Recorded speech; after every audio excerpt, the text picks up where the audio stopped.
And hello there, I'm Dr. Brenda. We are back with another fantastic interview for Dream Week, and I am so happy to introduce you to April Minatrea. Dr. April Minatrea, welcome. Thank you. Glad to be here. So I'm going to read your little bio, and then we'll go from there. So April is a psychologist, a speaker. Here's the part that I really want to know more about: is the adventurer.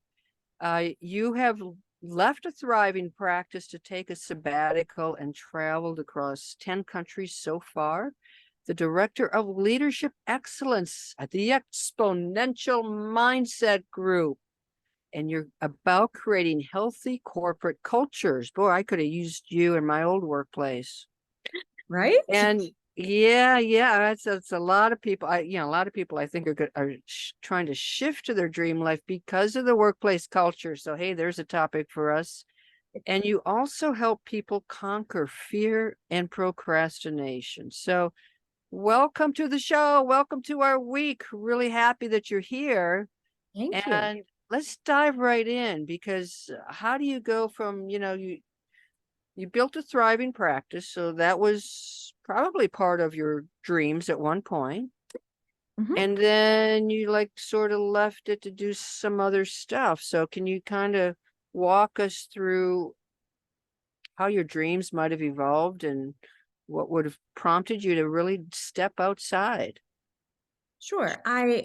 I found myself, yes, my original dream was private practice. I had grown up a little bit in the VA system and then decided to go out on my own and still wanted to work with military veterans. And so I was doing that and loving it. And yet I found myself in my mid-30s and I had achieved the highest dream for my life to that point. And then I found myself looking around and I was like, so what am I going to do now? Am I going to just stay in this little room for the next 30 years? And what had been my goal and had been like the pinnacle that I was working toward started to feel like it was like the walls were closing in, and it wasn't because I was unhappy, right? I was making a difference and making a good living doing it. There was nothing wrong with what I was doing. And yet I believe we always need to be growing, right? There's that drive for, the what's next, and to have something. There's something about the journey that is as important as reaching the destination. And for me, it was a spiritual experience and a series of those that kind of catalyzed which dream I pursued next. And yet at some point, it was like, it was just time. It was one of those things that I had put, going to ministry school had been one of those things that was kind of in the someday maybe box. And then all of a sudden I found today is someday. It's time to do it. It's time to do it. And so I was really fortunate to have the ability. And I think this is one of the things, Dr. Brenda, that you really help people with, is the financial means during the times that they're, kind of in the grind or whatever it may be, but figuring out, how do I design a life where I have the income to produce, to pursue my dreams? And thankfully I did. So I took that sabbatical, and I feel like there was something about that decision. I had already been a dreamer. I had already been pursuing different experiences that would kind of help me get out of my box, jumping out of a plane or whatever the case might be. And yet I felt like that decision to say, hey, I'm going to make a complete life change, really opened something up for me, and then created a lifestyle of pursuing dreams. Wow. It's you said something, someday, and I can't tell you how often I hear that. And by the way, it's, April, Brenda, we don't need our doctors here. So it's something that I hear a lot, someday I'd like to do that. Someday I'm, and the majority of people, I would say, never get past someday. Or by the time they do, they're worn out. Maybe their health is failing and they can't enjoy it the way that they thought they would. So today is someday. I actually think there's some bloggers and RV bloggers that could be their title. And so how do you get to that framework in your mind where you ready to jump out of the plane, where you're like, okay, today is my someday? Is there some pivotal event? Is there, or is it just kind of a gradual, like, all right, I'll make it today? I think it's a both and. I think it's a both and. For me, there was a priming period. And I think you and I talked before about an exercise I did called the prosperity game. And I got this exercise from Casey Truffaut, and everything is on paper, to be clear. But it started with day one, you have $100 and you have to spend it today. You can't save any for tomorrow. What are you going to spend on, spend $100 on today? Day two, now you got $200. You have to spend it today. And you can't save any for tomorrow. What are you going to spend it on? Day three, you add $100. And by the end of a month, you do it for 30 days. And by that point, adding $100 a day, you've got $3,000. And I think that starts to get, for me, that was one of the things that started to catalyze that mindset. And what I discovered through doing that exercise, that was before the end of the first week, I was out of material things to buy. I didn't need any stuff, right? And so I started thinking about experiences. I was like, all right, how far could I get on $500, right? And I was like, oh, well, I'm in Dallas. Maybe I could get down to San Antonio and do a river walk kind of thing. And I started planning. Most of the things that I found that I wanted to do after that point had to do with travel and adventures and experiences that I wanted to have. And so that, for me, that month-long exercise really helped plant the seed of dreaming. And from that, I had a couple of realizations. First of all, I realized there's at least 20 trips on this. If I only do one a year, right, the annual vacation thing, it's going to take 20 years for me to accomplish this. I'm going to be my dad's age by the time I get done just with this list. And that's assuming I don't add anything else. So that Yeah. created for me a mindset shift that says, hey, if I only do one a year, I'm probably not going to live all of the life that I want to live on the planet. And so it created a sense of urgency for me. And then the other piece of it was, and okay, let's add up how much it's going to take for me to do all of this. And now how do I switch my mindset so that I am actually financially planning to make these things possible? And once I made the shift, I think then it opened something up for me to begin saying, I've got to do this now. I can't wait until I'm my dad's age. I can't wait for someday. And it was really fun. I actually ended up getting to take my dad on a trip. That was one of the first things that I did, knocking off the bucket list. We like to see all the different major league ballparks. We love baseball. And so I took him on a father-daughter trip to Fenway. And that was such a memorable experience. And Yeah. it was an experience, and it was people, not things, experiences, not things. And it's a memory that I'll have forever Yeah. Yeah. because of that exercise. I think that same piece carried over, then you build it like a muscle, I think, to be able to say yes, to be able to go on adventure. There can be a catalytic experience that like lights the fire. And yet there's something about practicing daring, practicing jumping out of the metaphorical plane, right? When I jumped out of a plane, the place that I went, their slogan was shut up and jump. And when I decided to leave my practice and go to California, that became like my life motto: shut up and jump. I love it. I love it. It's a really fascinating exercise. And I mean, when you talk about it, I can see it gets you out of your mindset, but it also helps you prioritize. So for you, it became very clear that the stuff wasn't as important as the memories and the experiences. And that's pivotal. I actually have a 30-day challenge in my group, and I'm going to change it. I think I'm going to go in that direction. Perfect. It's easy for me to put together. And if it awakens people to the sense of feeling inspired and getting their priorities in place and realizing, like you did, like, we don't have eternity. We don't know how long we have. And boy, do I see this a lot. I see this in my own family. Well, I got to work one more year because I'm the boss and things aren't in place and they're all depending on me. And yeah, I've got hundreds of $1,000s saved up. My retirement account is full, but I want to work 2.5 more years. And meanwhile, their health is declining. And it's like, do it while you can. Do it while you can. Mm-hmm. So with you talk about fear and procrastination, and you've just talked about like memory muscle. So if somebody is really afraid of kind of like stepping toward a different type of life, a different lifestyle, how do they start? I think I think there are a couple of pieces that you can begin with. One is to begin to visualize. Okay, I'm not going to leave my chair. I'm going to be safe right where I'm at. I don't actually have to take any risk just to visualize it. So what would it look like if I took that chance, if I took that opportunity, if I stepped out into whatever that thing is that I've had just a little tickle at the back of my brain, or maybe somewhere in my heart that says, wouldn't it be cool if? And just to begin to visualize that is a way to begin. And then to take the flip side and to say, and what if I never do that? Ah, What if I never do there that? you go. There you This is go. part of living the story you want to tell, is to live with no regrets. And I, even following my adventure, by the way, I did go on one of those trips to San Antonio. And while I was there, I read a fantastic book that inspired me. And I adopted this question, and I've begun to ask myself, if this was the last decision I ever made, what would I do?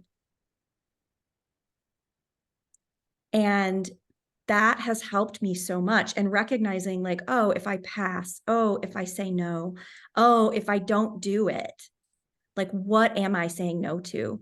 And I think it's also about identity, right? James Clear talks about in Atomic Habits, he says every decision you make is a vote for the type of person you wish to become. So Perfect. am I identity wise, like, who am I? Am I going to be the girl who always just says, someday, always someday? Am I going to be the procrastinator? Am I going to be the person on the sidelines, on the couch, who didn't really do anything and died in front of a screen? Or am I going to be the person who said yes, who lived the adventure? Am I going to be the person who's living the story she wants to tell? So did you have a role model?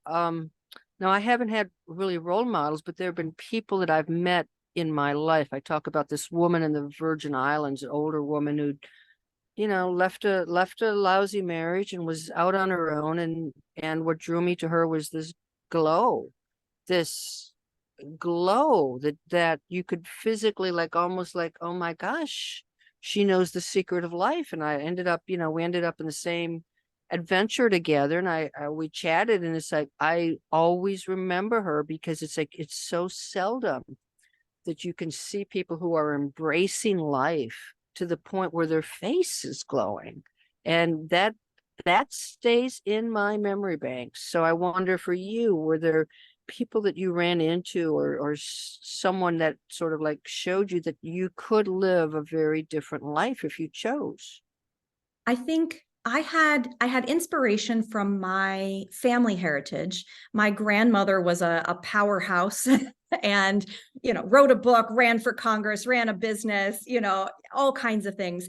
And so I had that model, coming in, but I lost her when I was 8. And so as I was in those later years as a young adult and coming up, I didn't necessarily have her. And yet I had a friend who came into my life. He was the one who made me jump out of a plane. And I watched how he made these decisions, right? And he didn't seem to get stuck in the analysis paralysis and the overthinking and the, well, maybe I could, but pros and cons, and end up thinking about something. He was like, I'm going to just go for it. And he said something that stuck with me.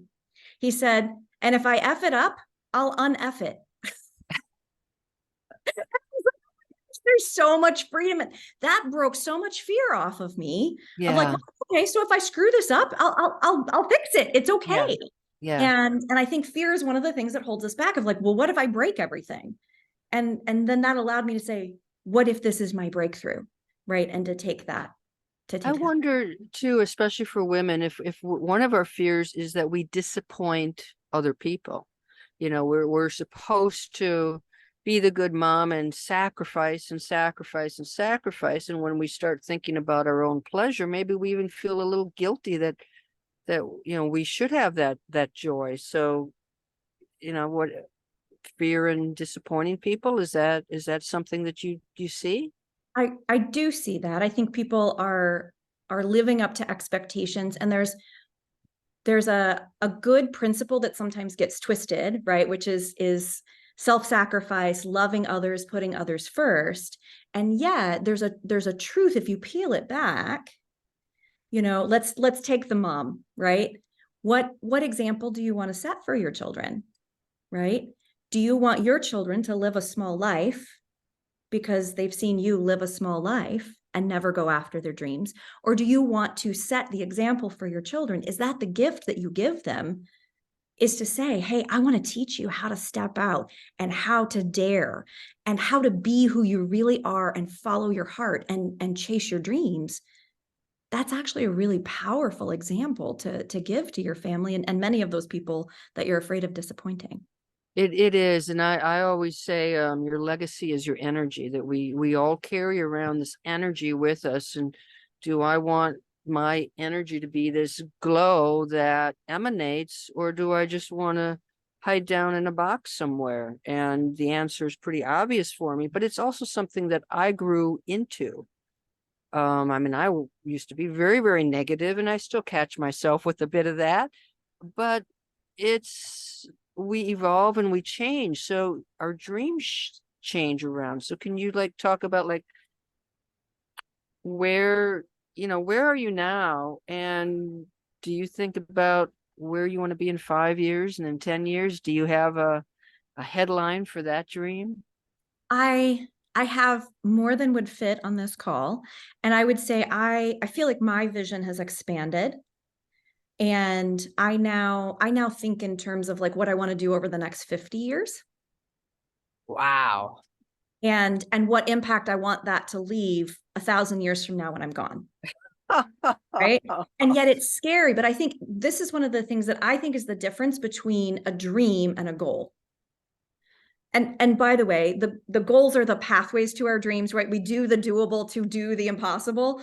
And and yet if you can do it all by yourself, it's probably just a goal.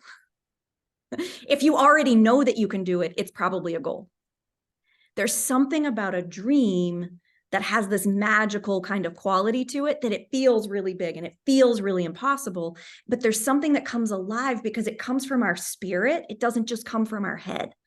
And so I feel like I've expanded in that. And I'm one of many things I'm doing. I am running marathons in all 50 states, and going across the country doing that. I have all different kinds of things that I'm pursuing now and looking at how can I maximize my impact on other people? How can I use what I've been given to help unlock and unleash the dreams in other people? And so I'm pursuing different things that are all onto that end goal of helping all of us be who we're created to be. So I've got there are a lot of people who dream week, dream life. What does that mean? There's a general sense of discomfort. I know I could do more, but I don't know what it looks like. It's how, do you have any suggestions for how you figure out what that dream life is? I mean, you have like the 30-day thing, which was mind-boggling. That is really cool. But for somebody who's coming in just like really uncertain of what a dream life might look like or what a joyful life might look like, where do they start? I recommend writing down 100 dreams for your life. It's a brainstorming Wow, I don't exercise. even know if I could do that. It challenges you. And what I find is there's for many people, so the first part is a little you get the juices flowing, you're like, okay, well, I'd like to take this trip. By the way, it doesn't all have to be about you. Some of the things for me were about my family, right? I wanted to see my parents become grandparents. And by the way, I didn't necessarily expect that was me having children, but I was like, I really wanted for my parents to get to have that experience and for my brother to get to become a dad. So that was one of the things that I put on that list. Yeah. Yeah. It's come true, right? And so I now have joy attached to that, even though there's nothing for me about the outcome. So it can be things that you want to see happen in the lives of the people that you love.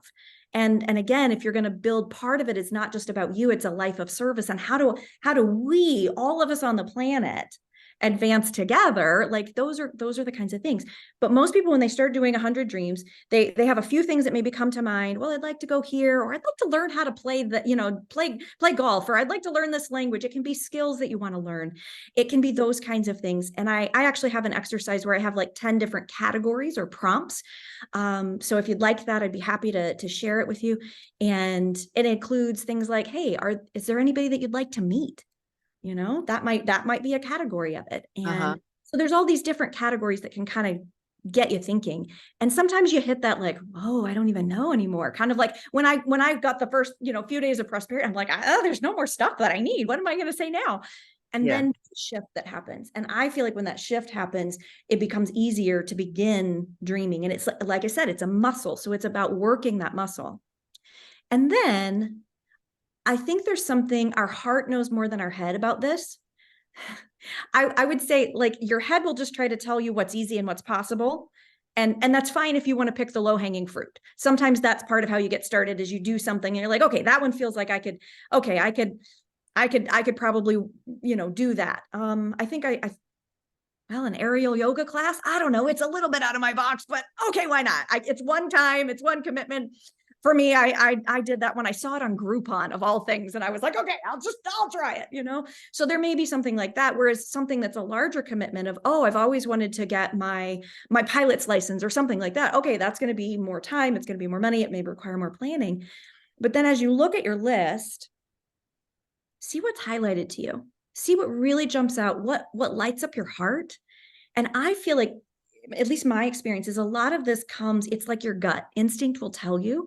It's the inner whisper will guide you more so than your head telling you what's possible.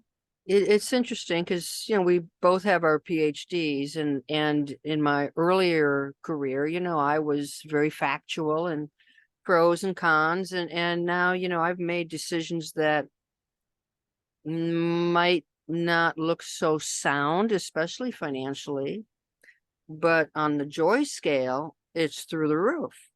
And that is because I've been paying attention to what my heart says more than what my head says.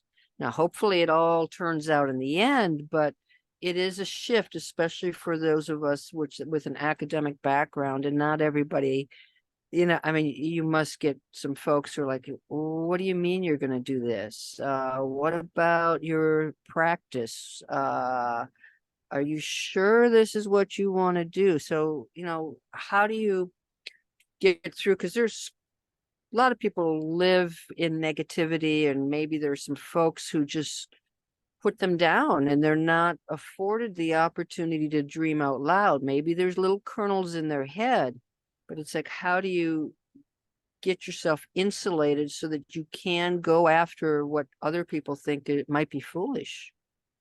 I think it's a great question, because it is something that we have to navigate. And even sometimes there's that little chatter in our own heads of like, what are Oh, you doing? Are yes. you nuts? Yeah. And yet I find that when it's the right thing, in your knower, and oftentimes there's a peace that passes understanding. And then we bolster ourselves against the haters, right? Sometimes there's you just gotta, it's a Taylor Swift, you got to shake it off. and remember, to be great is to be misunderstood, right? That's Ralph Waldo Emerson. I have lived on that. Like, hey, other people are not going to understand always. And that's part of the pioneering journey. If you're going somewhere that nobody has ever been before, you are breaking new ground. And so people may not understand it at first. And that's kind of the case with just about every great idea. Oftentimes, the first time you put it out there, there's resistance, and people hate it. And they're like, what? We can't do that. And they'll give you all the reasons of why we should just keep doing the same old thing. Yep. And then the next time they hear it, it's like, well, maybe, right? And then before long, you'll find people saying like, hey, I had this great idea. Have you heard about this? Or what if we did this? Right. And so it takes time for those ideas to shift, for ideas that are new and avant-garde to be accepted.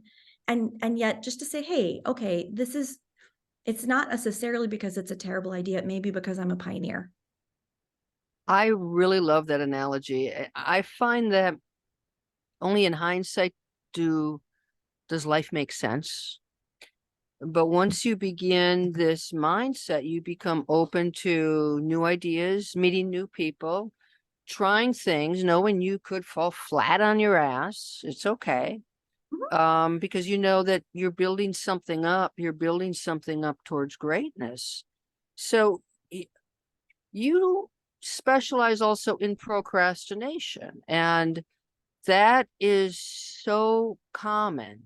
I mean, I don't know what statistics would say, but I would gather the vast majority of people would say, yeah, I procrastinate. I mean, finances, it's almost like 100% of the people procrastinate. But talk a little bit about procrastination when it comes to like setting goals or going after your dreams, and how maybe we can break through that. Sure. I think one of the things that was kind of a game changer for me was recognizing we're not avoiding the task as much as we're avoiding the emotion we have associated with the task. Right? I know that in order to do X, I need to research something, but I don't know where to begin. And when I even think about it, I start to feel stupid.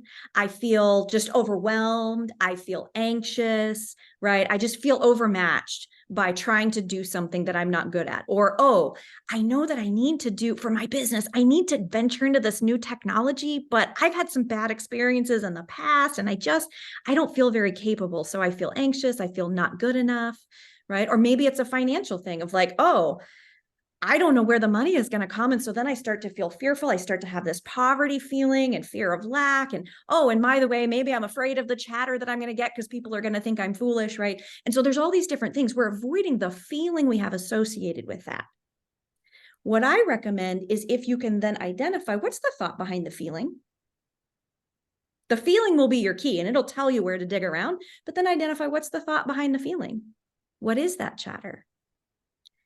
And what I find fairly consistently is that it's based on something that's not really true. Oftentimes there's some kind of limiting belief there. And so if we can work through that limiting belief, we can shift it. And one of the ways that I have found is really powerful for doing that is declarations, right? And this is changing the narrative that we have over that experience. And I'll give a simple example. I remember I was doing a 60-day deliberate discomfort challenge that was designed by a bunch of special operations forces guys. And so you can imagine the workouts were intense, right? It was 2 hours a day of working out. And I remember there was one day that there was this really intense workout and I was not looking forward to it. I kept wanting to put it off, wanting to put it off, wanting to put it off. So I had to do a check. Like, why, April, why are you avoiding this? And I was basically like, I think it's going to suck. And I just feel like I'm going to feel exhausted afterward. And I don't want to feel exhausted, right? So my self-talk around it was, this is going to be exhausting. It's going to be draining. It's going to suck. And I was like, and I was worried. Oh, the other piece of it was one of those things where you have to go as fast as you can, right? As many rounds as possible, AMRAP. Uh-huh. And so I was like, yeah, and I'm going to be rushed and fast and all of that. And I decided to change the narrative. And I said, well, you know what? There are so many places in my life where I have to wait on other people, where I get stuck in traffic, where I am standing in line, where I am waiting on somebody to call me back. What if I looked at this workout as an opportunity to go as fast as I can and nobody's holding me back? Right? There's nothing stopping me. So I changed the narrative that I had around the fast being a negative thing and said, I am free to go as fast as I want with no impediments. And then I said, and what if instead of expecting it to be exhausting, what if I began to expect it to be exhilarating? I'm going to get my heart rate up. I'm going to get my blood pumping. This is going to feel great. And so I began to make declarations around that. This is going to be fun. This is going to be exhilarating. This is my chance to go as fast as I want. And it shifted the energy. I shifted my mindset and it shifted the energy. And I was able to do the workout. And it was kind of wild. I figured out I goofed one of the things. And so I ended up having to do it a third time, an extra time. We were supposed to go through it twice. I had to do it 3 times. And I will tell you, I felt better and more exhilarated after doing it the third time than I had when I started. And so it all had to do with the self-talk, with the posture of my heart and what I was expecting to happen. That is terrific advice. Financially, we don't want to look at our money, especially when things are bad. The stock market goes down, or we've got this unexpected credit card expense, so we push it off. That's procrastination. Mm-hmm. So I tell folks, like, I have Finance Friday, make it Money Monday, make it Saving Saturday. Certain time, update everything. It's objective. It's just a bunch of numbers. But what it does is it puts me in charge of my money. Mm-hmm. If I don't do that, the money is in charge of me. And so Mm-hmm. it's about making that shift and then creating a habit, because when you update things every week, maybe it takes you 15 minutes. If you Right. put it off and you put it off and you put it off and you approach it, and now I've got 3 months worth of stuff floating around and I don't remember, and I'm miserable. So that is, again, the way I like finance, is the way that I think about changing it to, I know I might not like this, but I am in charge of it. And I know that at the end of it, I'm going to feel damn good because I am in charge of my money. So Right. excellent. It's a powerful declaration. I'm in charge of my money, right? To say my money works for me, right? My Yeah, money works for me. I'm the boss. I'm the boss. Even to say money is my friend, right? Yes. Money Yep. is my friend. Let's Yep. have a healthy relationship with our money, right? But as we start to change how we're talking about things, it changes how we're thinking about them. That changes how we feel about them, and then that makes the procrastination a lot easier. Absolutely. Well, I'm looking at the time. It's like, oh, we're doing really good. Can you give me like one really powerful piece of advice for folks who are in Dream Week? And then I would like for you to be able to tell folks how to connect with you and how to benefit from the work you do. So Sure. one, what's big piece, big picture. What do you want people to leave with? Give permission to dream and think about living the story you want to tell. I love it. Live the story you want to tell. Absolutely. I can help you. That starts with telling the story you want to live, right? That's where the declarations will help you. But give yourself that permission and live the story you want to tell. And I can help folks with the declarations. One of the things that I do and will offer for your audience, I'll do a little workshop here in a few weeks. I think we're going to do it November 18th. And that will be to help people create their dream roadmap. So we'll talk about what is the goal or dream, what are the pathways to get there. We'll look at what are the obstacles to those paths and what are some solutions for that. And then the other piece is the sense of agency, which is that belief that I have what it takes to travel the pathways to that goal or dream. And that's where the self-talk, right? The internal obstacles come in. So we'll be working through that. And how do you shift your self-talk to overcome those internal obstacles, the things that are causing fear and procrastination and perfectionism and other forms of self-sabotage. So I'll be offering that to folks, and they can also connect with me. It's aprilminatrea.com. Minatrea is Minatrea. And you can email me also, april@aprilminatrea.com. Okay, we'll include all of those links, and the Dream Week is a little taster. And so if you really want to dive in, April's going to be your person. So thank you so much. I really appreciate it. And now I've got ideas of Fenway and jumping out of airplanes and the aerial yoga. I don't know about that one, but it's you've opened up all kinds of wonderful ideas. Thank you for joining us. It's such a pleasure, Brenda. Thanks for having me. And I'm excited to see what comes of this. I would love to hear the stories of people who are going after their dreams. Yep. It's going to be fun. All right. Yeah. See you guys. Sure.